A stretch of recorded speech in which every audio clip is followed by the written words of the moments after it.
నల్లమొక పోనీకి నల్లమొక పోనీకి దార పోసినవా నల్లమొక పోనీకి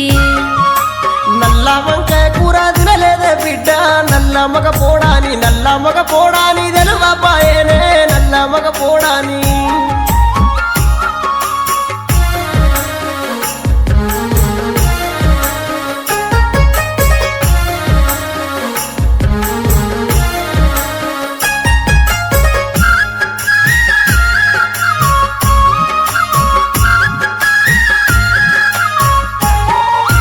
పచ్చి చేపల కూర తిన్నావా తండ్రి పడువడ్డ కొంపలకు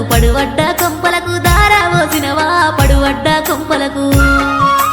పచ్చి చేపల కూర తినలేదే బిడ్డ పడువడ్డ కొంపాని